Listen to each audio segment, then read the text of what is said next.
Hello. Oh, there's Jen. I was gonna say, I know you're at the airport. Hello. Yeah, I actually just got my rental car. Oh, geez. Hold on.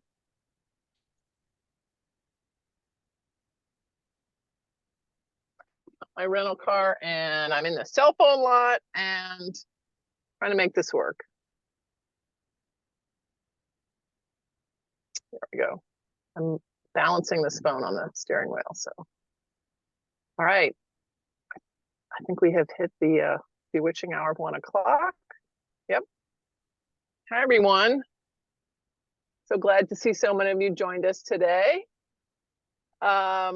We've actually got some really good news and some interesting, an interesting speaker today. If you looked at the agenda, you know what I'm talking about. But I figure we always like to start out by introducing ourselves. And I was thinking about what can we say today as we introduce ourselves. And so I was thinking, how about you say one thing that's good about today? And I'm going to cheat a little. I'm going to say what's good about tomorrow. So I'll start. I'm Jennifer Lamont, the CEO of ASCA, and welcome to everyone to our Women's Initiative call, our monthly call. And I am excited because I just landed in Atlanta and I'm going to be at Women's NC2As tomorrow, Division I Championship. So that's what I'm excited about today. So who wants to go next? You know what? I'll call them off by the way they show up on my screen. This might make it easier. Ariel, you're actually first on my screen. Oh, okay. Well, something I am excited for is technically also not today, but I am flying out to Asheville this weekend to see some friends for a bachelorette party. So that should be a lot of fun. And obviously Woo-woo. it'll be fun. So, and then I'm also the director of communications and education here at ASCA. Okay, and we'll hear more from Ariel later. April, you're next. You're on mute.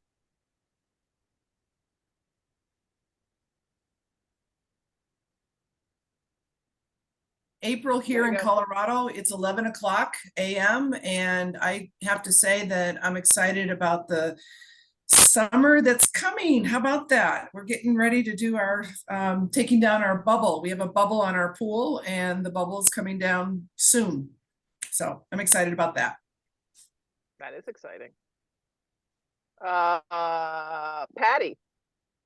Hi there, I'm Patty. I'm in Tucson, and I'm excited that this evening at practice, we're going to be sending off our kids to sectionals. So we have a little bit of a celebration with them, and they're looking forward to a good sectional meet in Phoenix tomorrow, this weekend. Like fun. Ellen.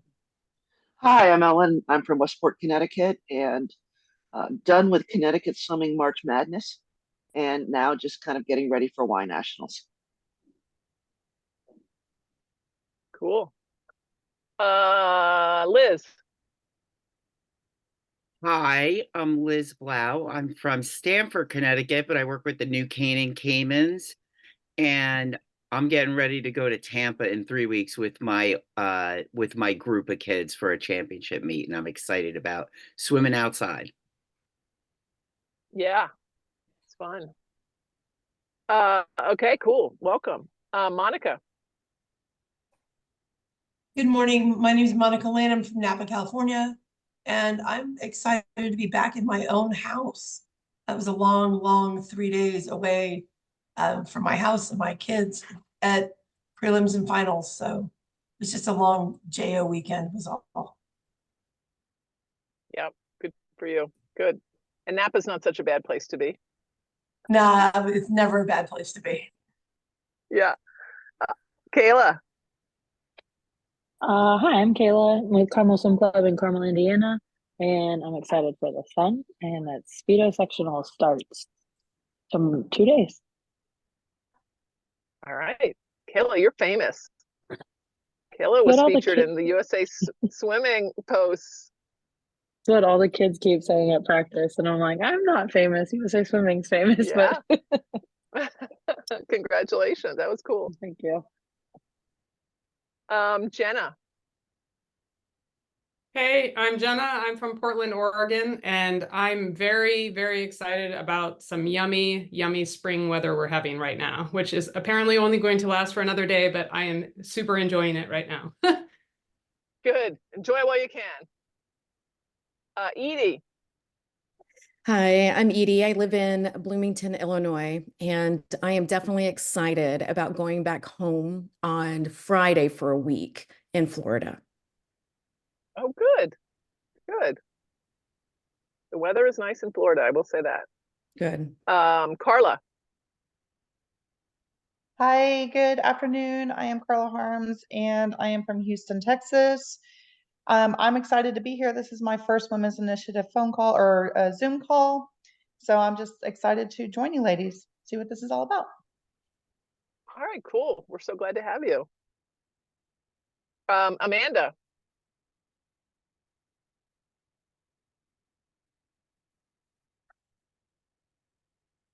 Amanda going once. Hey There you go. Hi, I'm Amanda Caldwell here at New Orleans currently for Tulane University, and I'll see you shortly. That's what I'm excited about, is my first NCAA qualifier as a head coach. So I'm on my way to NCAAs. Awesome. Okay, be sure to find me. I'll be in my ASCA gear everywhere. So let's definitely connect. Oh, I'll be looking for you. Okay, cool. Great. Olga. I don't think she's here. I think that's just her little recording. Oh, that's okay. Got it. Kelly.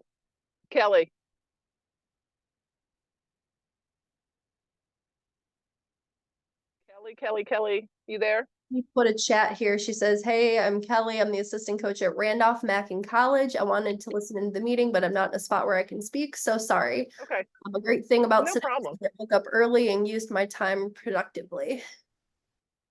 Okay. That sounds good. Rachel. Hi, I'm Rachel. I'm the coach out here in Rockford, Illinois, and I'm excited. Next weekend, my family and we're going to take a vacation to Jamaica. Wow, that's quite a vacation. Good for you. It's awesome. Bethany, hi.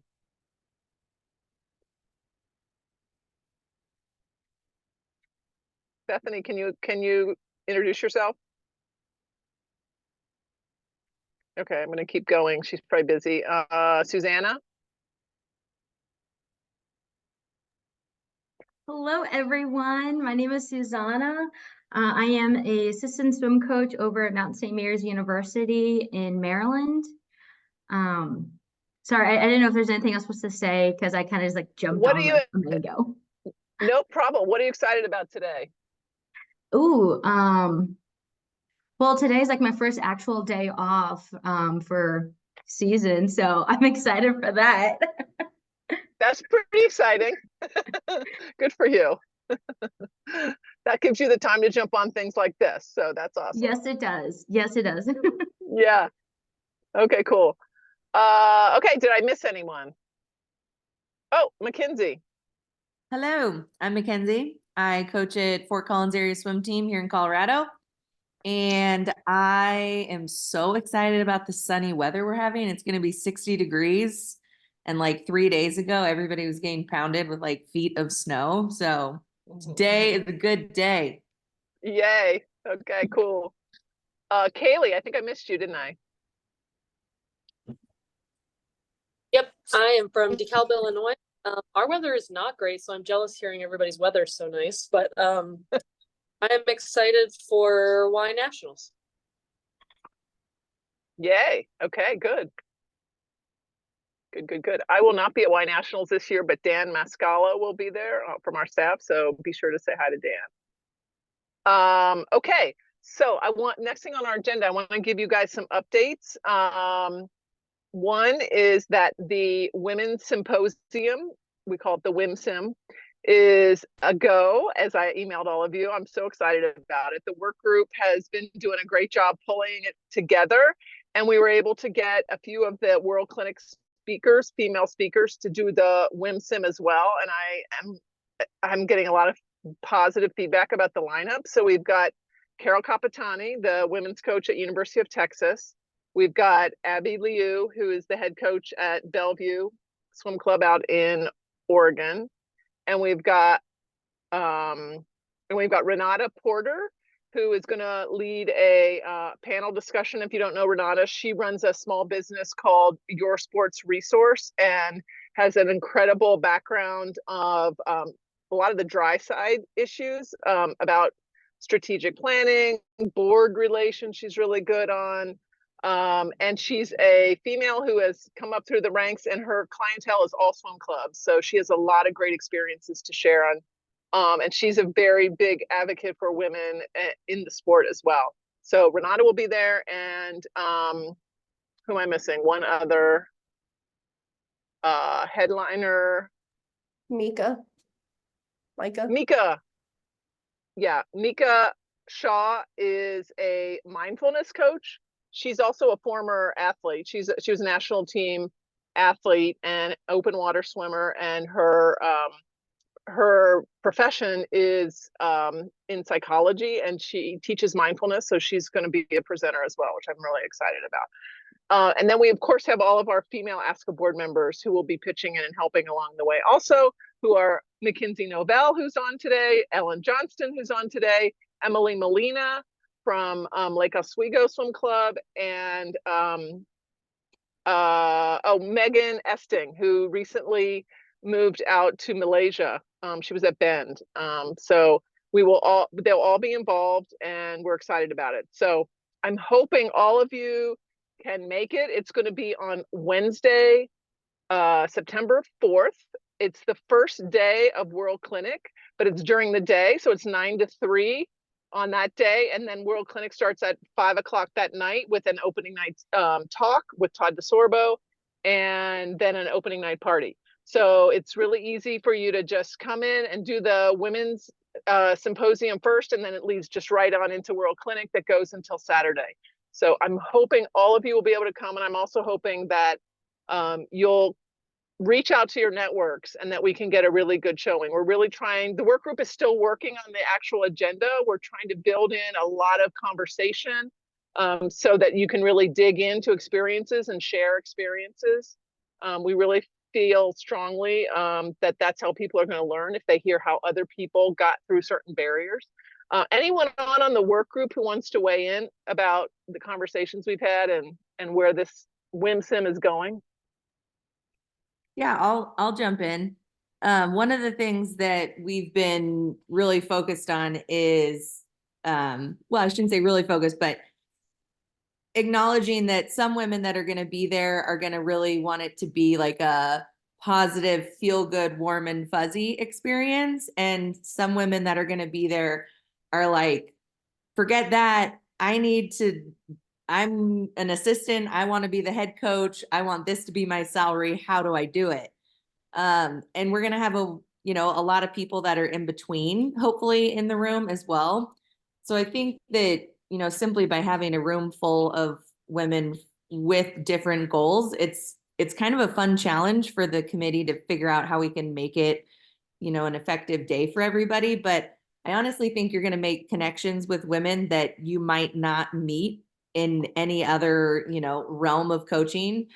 And you're also going to meet women that maybe have a totally different perspective on their coaching trajectory, which could be, who knows where that could take you. And just making those connections with people who have different goals can maybe even have you adapt your own goals and realize like, hey, I never really thought about that, but I'm interested in that too. So yeah, that's just something that I think is valuable in sharing with people too, as you're asking other women like, hey, do you want to come join?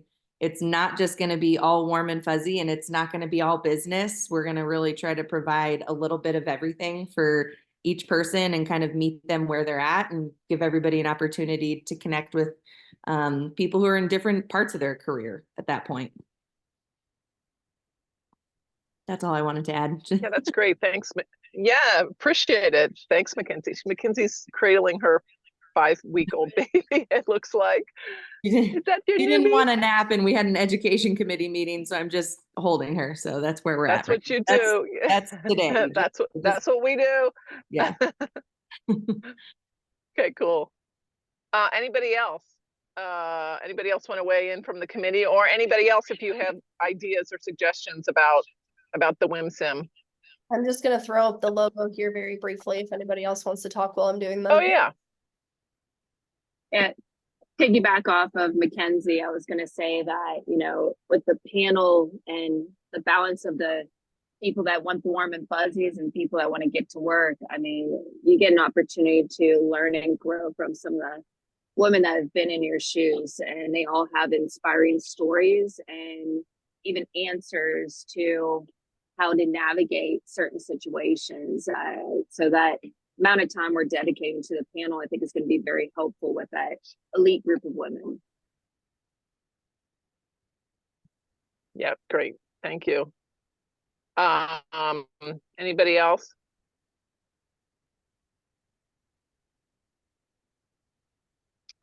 Okay, so yeah, so we'll be, the information is on the website. It's on the World Clinic website. There's a whole page on this event. We're putting it in every newsletter that's coming out for the next several weeks. The extra early bird pricing for World Clinic ends April 1st. So if you want to get in on that, be sure to do that. And then this day, the WIMSIM is $150, but we're including lunch so that everybody can stay together so we can make the most of the day. We just wanted to make the most of the time that we're together. So we'll just do like a working lunch, and it'll be served by the hotel right there in the same room. So yeah, so please go on askaworldclinic.com is the website for World Clinic. You can always get to it through the Aska website as well, but that's the dedicated website. And if you go to the other tab on the far right, you'll see all the extra paid sessions, and that's one of them. Okay, we also have another exciting thing happening tomorrow, which is our Aska Live that's dedicated to female business leaders and in the swimming world. And Bethany is on. So Bethany, why don't you tell us what you're going to talk about tomorrow and who's going to join you? Yeah, so I'm going to be joined by Abby Fish and Jennifer and also Renata as well. And I know you guys heard a little bit about her earlier on the call. And so we're just going to talk about ways to help you advance in your career and create an open communication line between you and everyone around you, and kind of touch a little bit on some relationships that will help you elevate your career and in your personal life. Yep, thanks. So that is the Aska Live. So for those of you who aren't familiar, we do at least two, sometimes three Aska Live webinars every month. And it's an hour long. It's at 1 o'clock Eastern time tomorrow. They're usually on Wednesdays at 1 o'clock. And it's interactive. So anybody who jumps on, you're welcome. We encourage you to type questions into the chat or even unmute yourself and chat with the presenters. We usually have one presenter. This time we're going to do a panel of those three that Bethany just mentioned. It's Bethany and Abby Fish and Renata Porter, all of whom run their own businesses. And I'm going to moderate. And so it'll be a great conversation. So I hope you can join that. You just have to log in through the website to register for it. You'll get a link. It's for Aska members only. It's free of charge. Okay. One other thing I want to mention is we got a lot of balls in the air. We're working on putting together the Coaches Hub at Olympic Trials, if you haven't heard.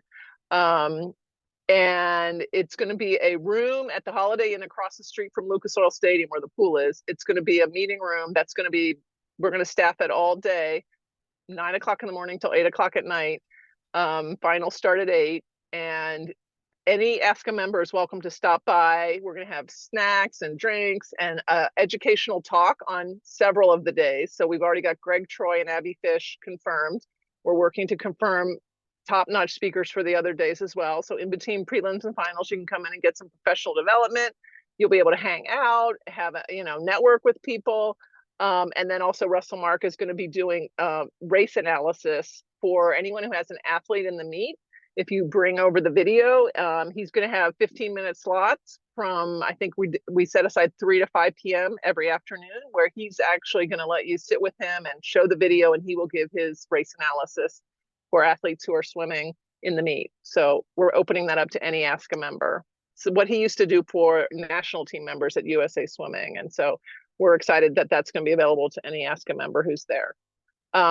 But what I wanted to mention to you guys is that we, through our work group as well, this came about, we're going to do a women's coffee on 2 of the mornings. I think we picked Tuesday and Thursday, check back on that. But we're going to open up the room at 8 o'clock. And so from 8 to 9 on those days, it'll be women only. And we'll have coffee and snacks, and we're going to encourage female coaches to stop by. And that'll be a great time for us to have our own time to talk and network and just get to know each other. Hopefully you all be there. We can see each other, face to face, and get to know each other. So those are the updates. And again, we're always open to input and suggestions. So feel free to either type them in the chat, email me later, or Ariel, or anyone in the work group. Okay, so I think we're ready to move on. Ariel, you're next, correct? On the agenda, I don't have the agenda in front of me. I think so, yes. Well, we'll say that I am, and if I'm not, oh well. So, I can't hear you. It might be my connection. Can you hear me now? So Ariel is can you guys hear me? Yep. Oh gosh, everybody froze on me. I can hear you. Yeah, okay. Okay, thank you. I heard that. Okay, so let me do a quick introduction. Those of you, Ariel's been on our calls. All of you know Ariel as our Director of Online Education and Communication. But today we get to introduce her as Dr. Ariel Hodges, because she recently earned her doctorate in education at Ohio University after successfully defending her dissertation. Oh, she froze. Congratulations, that is awesome. Thank you, I appreciate that. I'm just gonna assume that she's gone. I think she completely left the call. I'll finish up here and then just take over. I think I came back, but yeah, go ahead. I have a bad signal, obviously. That's all good. So yes, I did just defend this on March 4th. So this is freshly minted. I'm going to try to keep this as low level as possible. I'm still going to give you all the information that everybody else has gotten to see. I'm just not going to go into nearly as much academic depth. But this was actually the presentation that I gave to defend said dissertation. So my study was titled From Start to Splash, Exploring Retirement Preparation and Career Development for Retired Collegiate Swimmers. So everything that I'm talking about today is from a college swimmer standpoint, and kind of what my goal is at the end is we're going to discuss this a little bit. And I'd love to hear your input onto how to take what I figured out and how can we apply it, not just to, swimmers, college swimmers, but any swimmer or any coach in general. So hopefully this will work. So obviously, you all know me. I'm not going to do much of an introduction, but basically what got me into this. So I swam at Ohio University for 4 years. And when I was done with my swimming career, it was a very traumatic ending. It was a very toxic environment. Just a lot of bad things were happening. And so when it came to the end of my swimming career, it was kind of like, well, shoot, now what? I've been surviving these past 4 years. Now what the heck do I do? Like, I have to go get a career. I have to go get a job. Like, now what? So that's kind of what got me interested in this, because not only was I struggling, but so many of my teammates and friends and former swimmers that I had known were also struggling as well.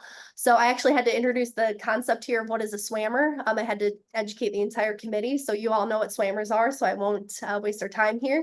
But just to kind of give you an idea, we have roughly 23,000 swimmers that compete every year. So every year, about a fourth of those, give or take, are becoming swammers. So this is a pretty big population that's retiring every single year. So why did I do this? Well, obviously we know that swimming is not a huge sport that has a ton of professional opportunities. I know we had ISL, but that unfortunately we don't know when it's coming back. And then obviously, unless you're one of the lucky ones who has a sponsorship with Tier, Speedo, any of the above, you're not doing much in your professional swimming outlets. So And then again, and I doubt anybody knows this, but swimming is not really a research sport. You know, the studies that I have found on swimming that have done research are more on shoulder injuries, mental health.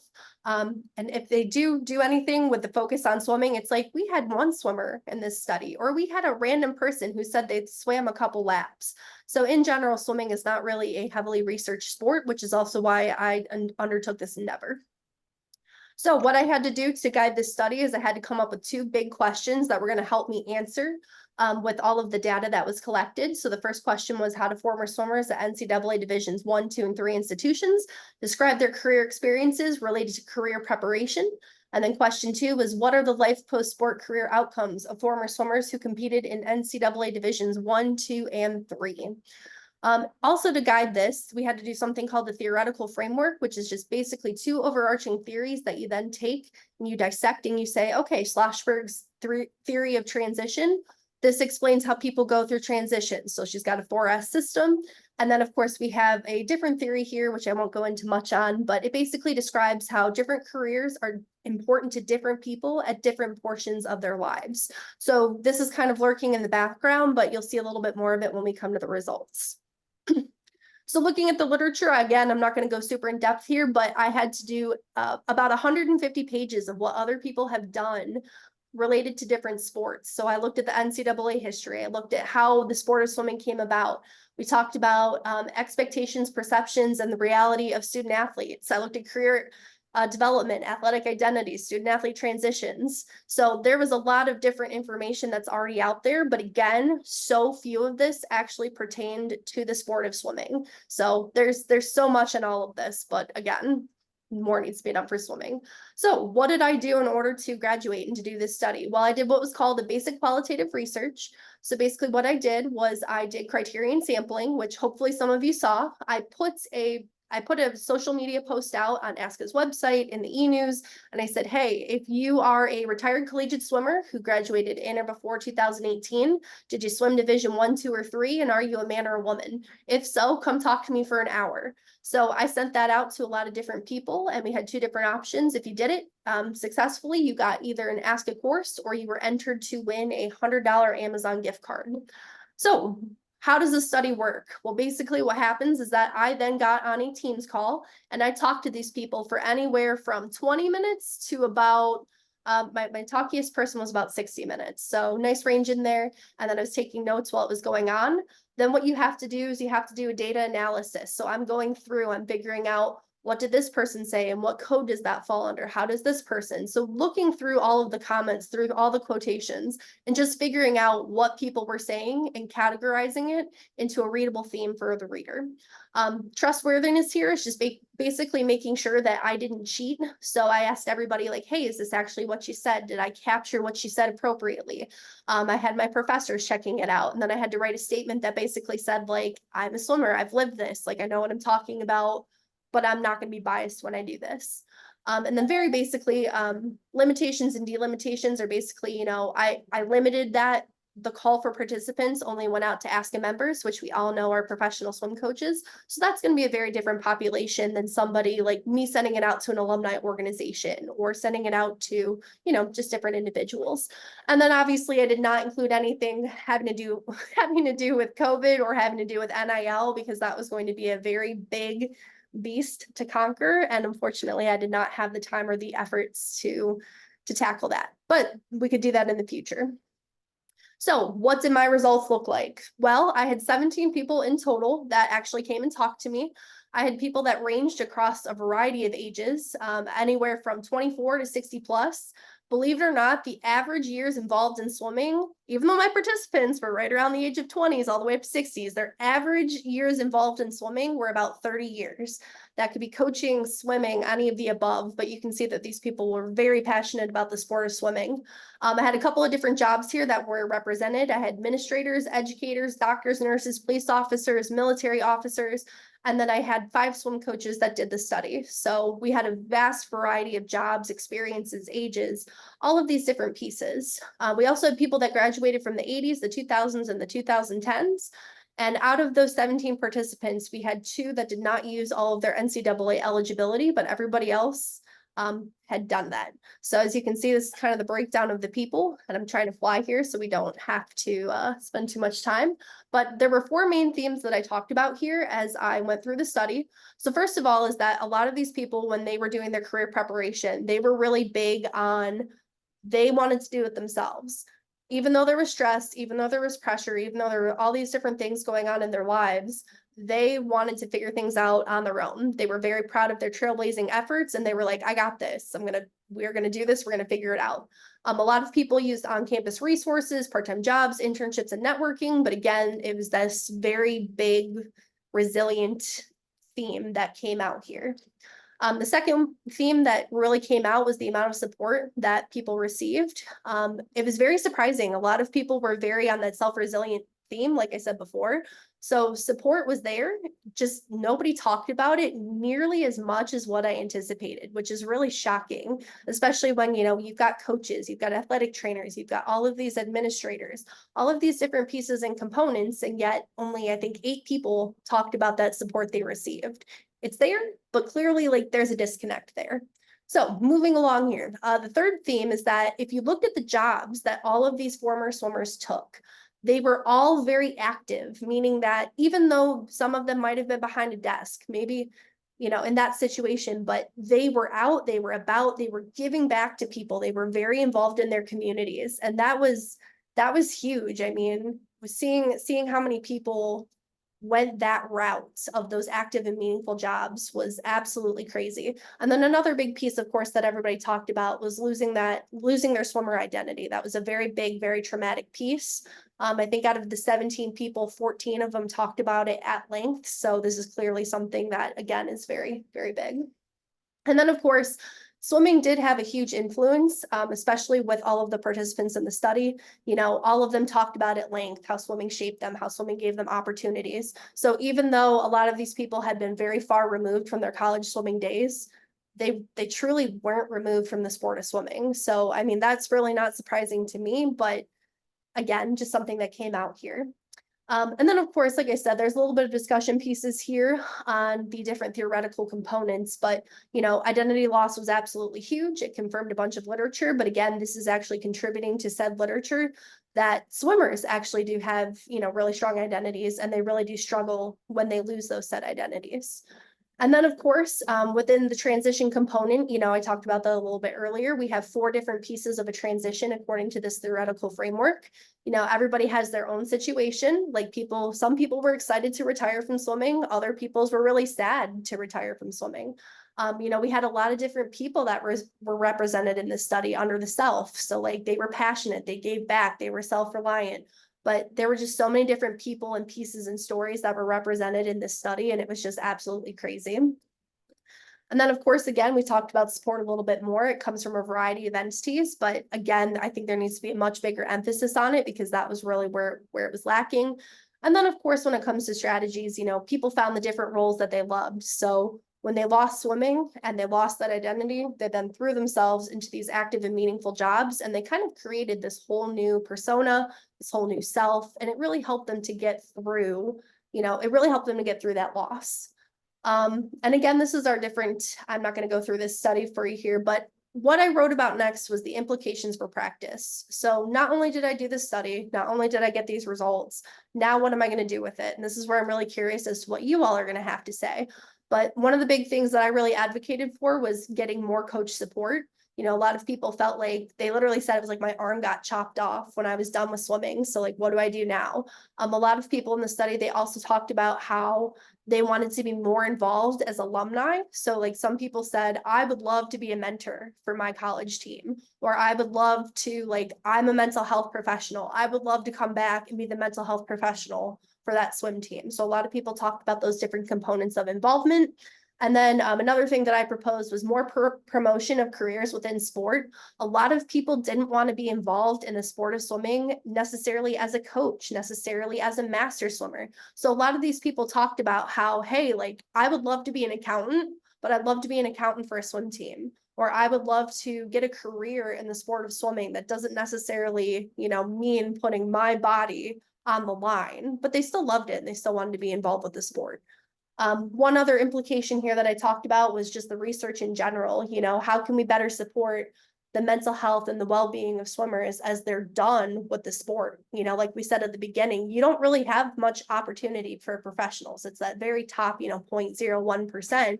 So how do we support all the rest of these people who are, you know, undoubtedly, like they have to retire. You don't have a choice. So just looking into that more and figuring out what can we best do to support that population, not only at the college level, but at other levels as well. Meeting with Adam tonight at 6. Hey, Ellen. Sorry, I'm sorry.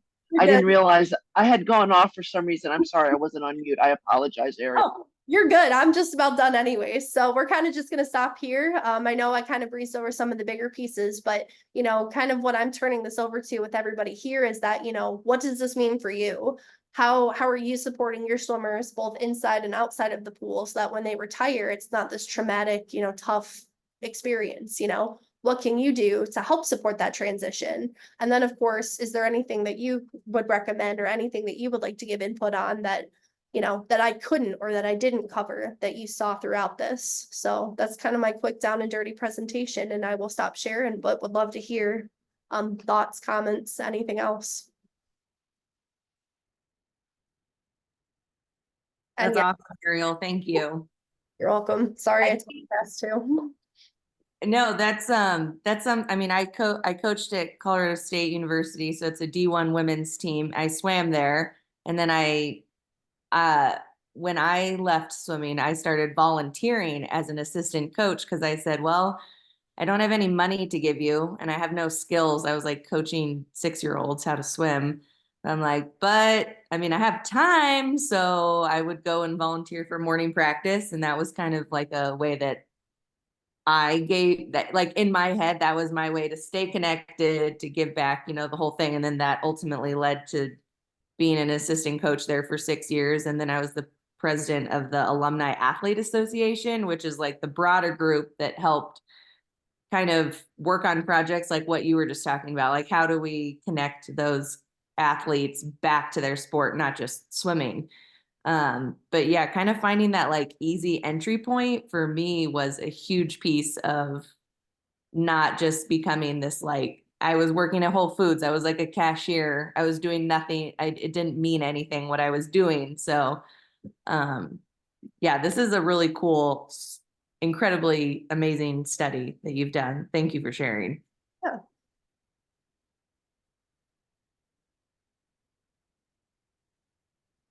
Yeah, if anybody else has any other thoughts, like I said, this was kind of the starting point. And you know, I was telling Jen, we have a lot of opportunity to do a lot more research.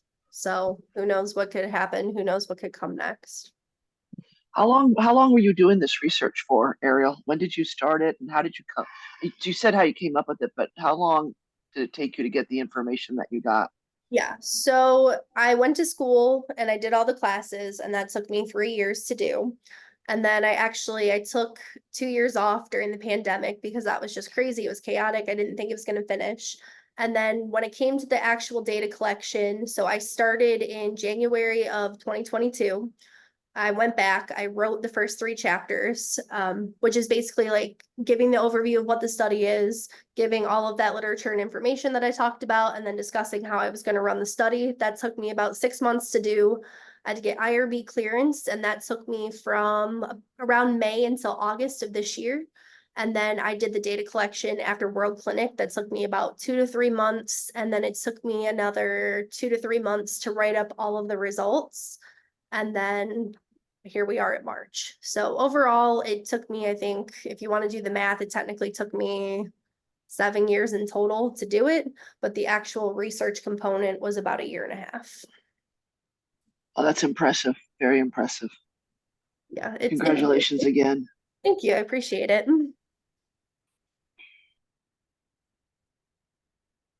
I mean, I do think that it is an important conversation. I mean, I went into this kind of spiral and everything after I finished swimming in high school. And because I wasn't like at a level or in an area that offered a college option for me. And then also with my business and everything, at that point, I hadn't decided if I fully wanted to commit to my business or move on to coaching or be aspiring to be like a college coach or whatever, or a technician or anything like that. And there were a lot of different ways that I could have gone and still have been involved in the sport. And I think that's important for, I mean, us as coaches to kind of talk to our swimmers about. I talk to my swimmers all the time and I'm like, you know, you could, at any of the meets that we go to, you could probably talk the talk and walk the walk and jump on any team that you want if you want, but it has to be what you want. And, you know, I have those conversations. I'm like, what do you want to do with your life? Because I I feel like nowadays, you know, in my area, you're either a teacher, a doctor, or a nurse.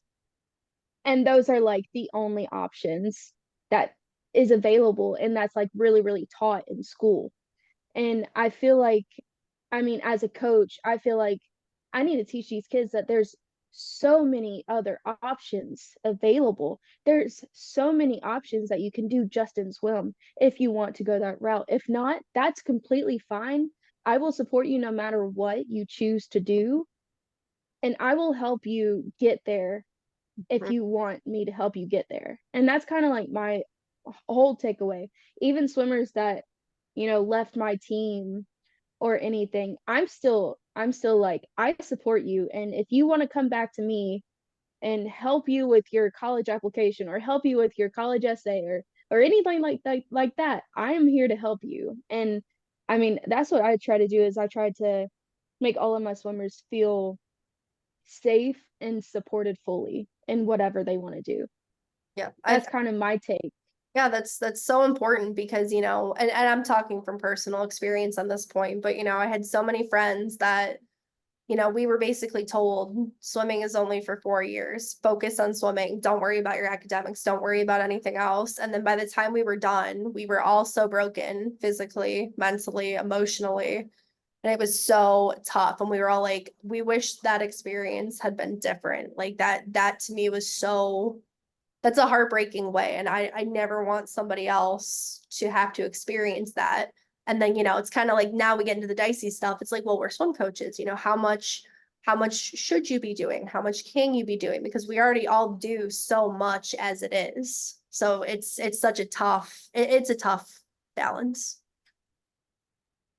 I also feel like I mean, I haven't really offered this to my kids, but I've thought about it from time to time where I'm like, if you want to come and shadow me for the day and just to get a feel of what I do as one, a business owner, a sales manager, you know, I manage another employee. I have a lot of different ways that I can kind of be a mentor to them in their life and their, you know, career and them developing as a person and not just as a coach. And I'm like, if you want to know the coach aspect too, I can hook you up with any other coach and they'll be happy to mentor you and they'll be happy to have you like shadow them during your day to day. But and I feel like it's very, very important for kids in this age to kind of get a feel for what a day to day career looks like. And I don't feel like that's offered in a lot of professions in any area, especially not in Georgia, but especially where I live. Um, and I mean, I try to make it possible for my kids to at least have that option.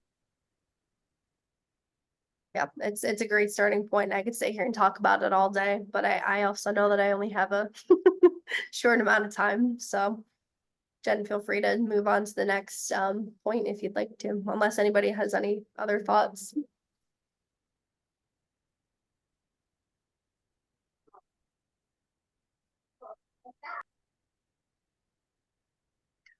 So my signal has been going in and out. So if I drop off, Ariel, just pick back up. Thank you very much for sharing that. Also, by the way, Ariel and I met, I think it was yesterday, with Krista Kesbers. Are any of you familiar with Krista? So she's another doctorate who does research, and she's been doing research for a few years now, and is about to embark on a study about coach wellness. And she was telling us how there, and as Ariel said also, there's just such little research out there on coaches, and especially coach wellness, and especially swim coaches. So we're going to help her as much as we can. We talked about how we're going to help her get people to take part in her survey so that it expands her study. But that's another area where I just think that there's, you know, she's talking about the study, like looking at things like what's the rate of heart attacks, what's the rate of any sort of disease for swim coaches. And she's also going to include other coaches. So you'll be able to compare, you know, a track coach to a swim coach to a volleyball coach to whatever, and see how are the differences in what is their health, how much exercise do they get, what do they eat like, and then or what is the rest like, and then how does that compare to what their schedule's like, and then how does that compare to what their health is. So I think that's going to be a fascinating study that we're looking forward to. But yeah, and then Ariel and I talked about how there's just so many areas that about coaching that could be researched, and so we're really, you know, thinking that's going to be, now that Ariel is on, you know, has her doctorate, we have on staff the expertise needed to do these kind of studies. So we're going to talk to the board about possibly having ASCA, you know, drive some of this research in the future. So at this point, I'm going to open it up for open forum. You guys have always had a few issues you wanted to bring in the past. So anybody have anything they want to talk about, or an experience they want to share, or anything, or ask for advice of the group? And Go ahead, we're opening up the mic. I'm also going to go ahead and turn off the recording so that people can feel more comfortable to talk as well.